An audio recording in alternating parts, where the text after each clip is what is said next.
السلام علیکم every one. بک جو ہم کور کرنے جا رہے ہیں وہ ہے the struggle for Pakistan, writer ہیں اس کے اشتیاق حسین قریشی صاحب۔ چیپٹر نمبر 2 ہے the formulation of attitudes, lecture number 2 part number 3 ہے یہ۔ اگر آپ نے پہلے جو پارٹ نہیں دیکھے لیکچر نمبر 2 کے تو پہلے آپ وہ دیکھیں تاکہ آپ کا ایک فلو بن سکے چیزوں کو انڈرسٹینڈ کرنے میں۔ تو پارٹ 3 سٹارٹ کرتے ہیں۔ ٹاپک جو ہم ڈسکس کرنے جا رہے ہیں وہ ہے دا پارٹیشن آف بنگال۔ تو اس پورے کے پورے ٹاپک کو ہم نے بلٹ پوائنٹس میں ڈیوائڈ کر لیا ہے، تو ہر پوائنٹ کو ہم 1 بائی 1 ایکسپلین کرتے جائیں گے۔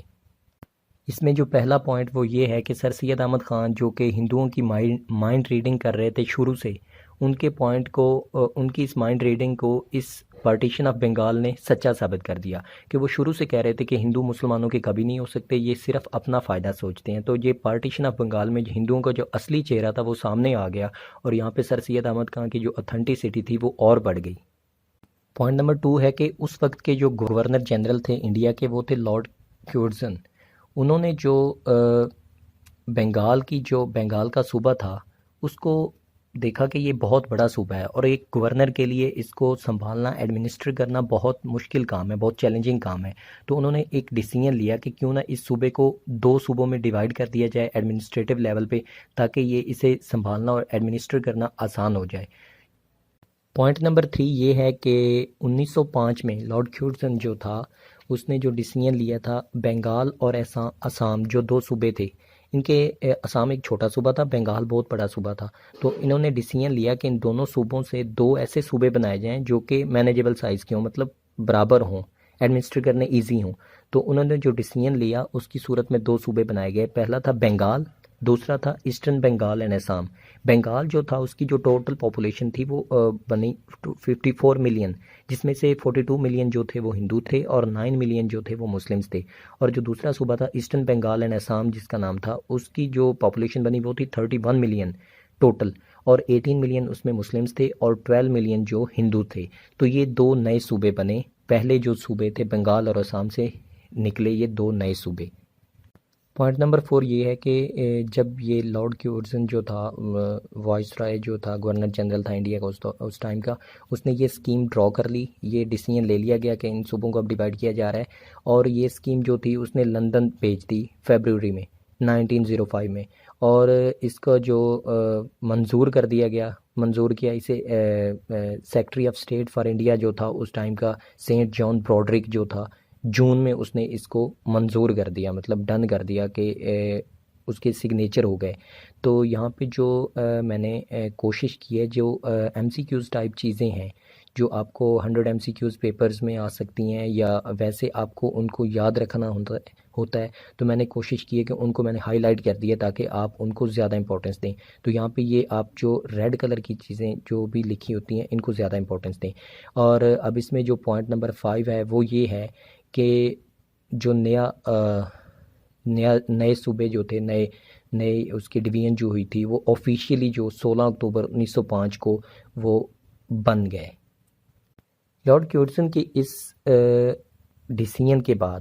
جو ہندو تھے ان کی طرف سے کلیئرلی ایجیٹیشن شو ہوئی، انہوں نے احتجاج شروع کر دیا،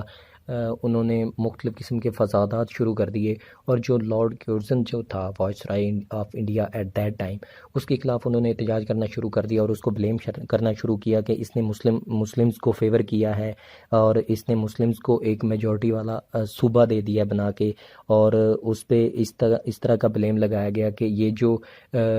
گورے کی ڈیوائڈ اینڈ رول پالیسی ہے اس کو پروموٹ کر رہا ہے، اور مسلمز اور ہندوؤں کو ڈیوائڈ کر کے اس نے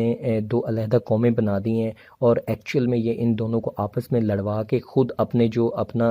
برٹش کا جو رول ہے اس کو ایکسٹینڈ کرنا چاہ رہے ہیں۔ تو یہ ڈیوائڈ اینڈ رول پالیسی کا ایک حصہ ہے۔ تو اس طرح کے مختلف جو پروپیگنڈاز تھے وہ لارڈ کیورزن کے خلاف شروع ہو گئے ہندوؤں کی طرف سے۔ اس کے جواب میں جو لارڈ کیورزن تھا اس نے کہا کہ اس کی جو کوٹیشن ہے اس کو ایگزیکٹ ورڈ میں کوٹ کیا ہے میں نے یہاں پہ، it is calumny so preposterous that it scarcely seems worthy of notice۔ وہ کہتا ہے کہ یہ ایک اس طرح کا بہتان، مضحکہ خیز عجیب بہتان ہے کہ میں نہیں سمجھتا کہ اس کا نوٹس لیا جائے یا اس کو امپورٹنس دینی چاہیے۔ اس کی طرف سے یہ ایک بیانیہ آیا اس احتجاج کے رپلائی میں۔ دوسری طرف جو مسلمز تھے انہوں نے اس پارٹیشن کو ویلکم کیا مکمل طور پر، اور اس پارٹیشن کے حق میں انہوں نے مختلف میٹنگز کی، اور جو secretary of state of India تھا اس کو مطلب شکریہ کے بہت زیادہ پیغامات بھیجے کہ آپ نے بہت اچھا کیا کہ اس سے جو مسلمز آف بنگال اور آسام ہیں ان کو ہندوؤں کے جو ان پہ ظلم ہو رہے تھے اس سے کچھ ریلیف مل جائے گا، کہ ان کو ایک صوبہ اپنی میجورٹی والا مل گیا۔ ہندوؤں کی جو اس پلان کے خلاف جو احتجاج تھا اس کی سب سے بڑی ریزن ہی یہی تھی کہ پہلے جو تھا وہ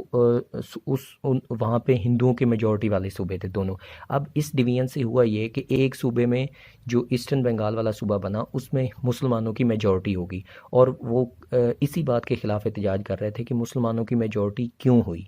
تو ہندوؤں کی جو احتجاج کی وجہ ہے وہ یہی ہے سب سے بڑی، اور اس احتجاج میں جو ایک موومنٹ تھی، لاسٹ پوائنٹ جو ہے اس ٹاپک کا وہ ہے کہ ایک سویڈشی موومنٹ، ہندوؤں کی ایک انتہا پسندوں کی آپ کہہ لیں یا ایک مذہبی موومنٹ کہہ لیں، سویڈشی موومنٹ، انہوں نے مکمل بائی کاٹ کی ایک کمپین چلا دی، اور اس میں انہوں نے مسلمانوں کو بھی کہا کہ آپ بھی ہمارا ساتھ دیں، لیکن مسلمان کیونکہ اس فیصلے کے حق میں تھے تو انہوں نے اس بائی کاٹ یا اس کمپین کا ساتھ دینے سے مسلمان جو شاپ کیپرز تھے انہوں نے صاف انکار کر دیا، اور انہوں نے کہا ہم ہڑتال نہیں کر رہے۔ تو اس انکار کی صورت میں بہت زیادہ بلڈ شیڈ ہوا اس موومنٹ کی طرف۔ جو انتہا پسند ہندو تھے اس موومنٹ میں، انہوں نے مسلمانوں کو بہت زیادہ مطلب کہ ان پہ تشدد کیا، اور ان کی جو املاک وغیرہ تھے ان کو جلا دیا گیا۔ تو اس طرح ایک بہت بڑا فسادی ماحول بن گیا، اور اس بات کو جو سوادشی موومنٹ کی جو حرکت تھی اس کو جواہر لال نہرو جو ہیں وہ بعد میں مانتے ہیں کہ وہ واقعی ایک ریلیجیس نیشنلزم کی مینیفیسٹیشن بن گئی تھی، وہ ایک ریلیجیس کمپین بن گئی تھی، نہ کہ وہ ایک ایسی کمپین تھی جو کہ اس کے خلاف ہو، اس ڈیسیژن کے پارٹیشن کے۔ تو یہ اگر آپ کو ویڈیو اچھی لگی ہے تو پلیز چینل کو سبسکرائب کر دیں اور بیل آئیکن کا بٹن بھی دبا دیں تاکہ آنے والے لیکچرز کا نوٹیفیکیشن آپ کو ملتا رہے، اور اس چینل پہ انشاءاللہ تعالی ہم CSS اور PMS کی پوری آؤٹ لائن کور کریں گے، اور اس کی ہر جتنے بھی ٹاپکس ہیں ان کو ہم اتھینٹک سورسز جو ہیں، بکس جو ریکمینڈڈ ہیں PSC کی، وہاں سے ہم کور کریں گے 1 by 1۔ سو انشاءاللہ اسٹے ٹیونڈ۔